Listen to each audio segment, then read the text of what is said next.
అంచనాలపై పంచనామా BRS హయాంలో చేపట్టిన నిర్మాణాలపై సర్కార్ ఫోకస్ సెక్రటేరియట్ ప్రగతి భవన్ పోలీస్ టవర్స్ వాటి ఖర్చులపై ఆరా అమరజ్యోతి జిల్లాల కలెక్టరేట్ల కన్స్ట్రక్షన్ పైన ఆరాధిస్తున్నట్టు తెలుస్తోంది. డిజైన్ సమయంలో అంచనా వ్యయం ఎంత, అనంతరం ఎంత పెరిగింది, ఎందుకు పెరిగింది, అవసరాలకు తగ్గట్టుగానే పెంచారా లేక ఇష్టానుసారంగా పెంచారా, నిర్మాణాలన్నీ ఈఎన్సీ గణపతి రెడ్డి కన్సర్న్లోనే జరిగాయి. గులాబీ లీడర్లే సబ్ కాంట్రాక్టర్లు ఆర్ఎండ్బి ఆఫీసర్ల నుంచి వివరాలు సేకరిస్తున్న ప్రభుత్వం.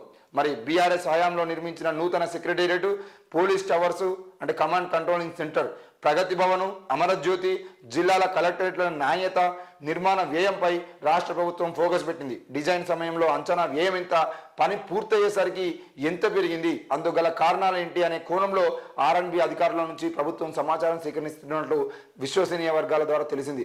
విచ్చలవిడిగా అంచనా వ్యయాన్ని పెంచి అక్రమాలకు పాల్పడినట్లు అనుమానాలు సైతం వ్యక్తమవుతున్నాయి. ముందుగా అనుకున్న అంచనా వ్యయంలోనే నిర్మాణాలు ఎందుకు పూర్తి కాలేదు అనే కోణంలో కూడా ఆరాధిస్తున్నారు.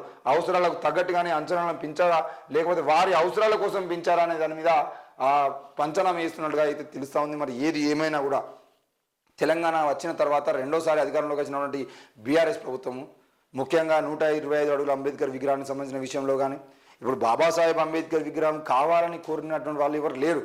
ఆయన ఆ ఐడియాలజీకి సంబంధించిన విషయంలో ఆయన ఆలోచనలు ముందు తీసుకుపోయేటువంటి ప్రయత్నం చేయాలి తప్ప మరి ఆయన విగ్రహాలు పెట్టి మేము మొత్తం ఏమో చేసినామని చెప్పేసి చూపించుకునే ప్రయత్నం చేశారు. దాంతోపాటు సెక్రటేరియట్కి సంబంధించిన విషయంలో కూడా కొత్త సచివాలయాన్ని కట్టాల్సిన అవసరం ఏమొచ్చింది.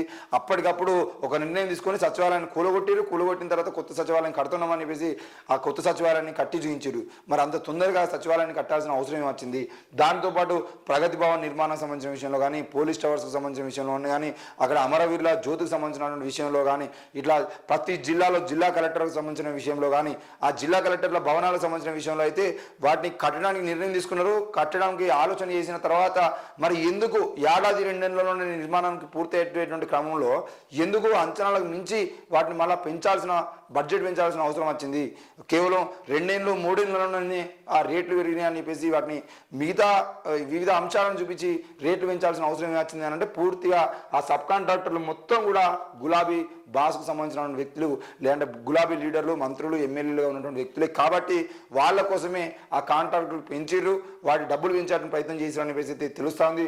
మరి ఏది ఏమైనా కూడా సర్కారు మారిన తర్వాత ముఖ్యంగా తెలంగాణ రాష్ట్రంలో కాంగ్రెస్ ప్రభుత్వం అధికారంలోకి వచ్చినప్పటి నుండి చేస్తున్నది అని అంటే వీళ్ళ బీఆర్ఎస్ ప్రభుత్వ కాలంలో ఏం చేసిరో బీఆర్ఎస్ పాలనకు సంబంధించిన విషయంలో జరిగిన తప్పిదాలు ఏంది, వాటికి సంబంధించిన పూర్తి వివరాలకు సంబంధించిన విషయంలో కాళేశ్వరం మొదలుకొంటే అన్నిటి మీద శ్వేతపత్రం విడుదల చేసుకుంటూ వస్తూ మరి ఈరోజు ఇట్లాంటి పని ముందర పెట్టుకుంది. మరి ఇప్పుడు ప్రజలకు కావాల్సింది బీఆర్ఎస్ ప్రభుత్వంలో ఏం జరిగింది అనేది కాకుండా ఇప్పుడు కాంగ్రెస్ పాలన వచ్చిన తర్వాత ఈ 6 నెలల కాలంలో మీరు అమలు చేస్తామన్నటువంటి హామీలకు సంబంధించిన విషయంలో వాటిని ముందు పెట్టుకొని పోతే బాగుంటుంది. ఎందుకనంటే లోక్సభ ఎలక్షన్స్ వరకు మీరు ఇట్లాగా బీఆర్ఎస్ ప్రభుత్వానికి సంబంధించిన విషయంలో నిందలు వేస్తూ బీఆర్ఎస్ ప్రభుత్వాన్ని తిట్టేటువంటి ప్రయత్నం చేస్తూ బీఆర్ఎస్ ప్రభుత్వానికి సంబంధించిన విషయంలో ఏం జరిగింది, ఎట్లా జరిగింది, ఏం జరగబోతుంది అని చెప్పేసి దాన్ని దొంగ లేదంటే అది దొంగ పార్టీ కానీ చూపించడానికి ప్రయత్నం చేయడమే మీరు ఎజెండాగా పెట్టుకొని లోక్సభ ఎన్నికల్లో నోటిఫికేషన్ రాగానే పథకాలన్నీ ఆపేసి లోక్సభ ఎన్నికల రిజల్ట్ వచ్చిన తర్వాత దాదాపు 1-2 నెలల పాటు జరిగేటువంటి ఈ తంతు మొత్తం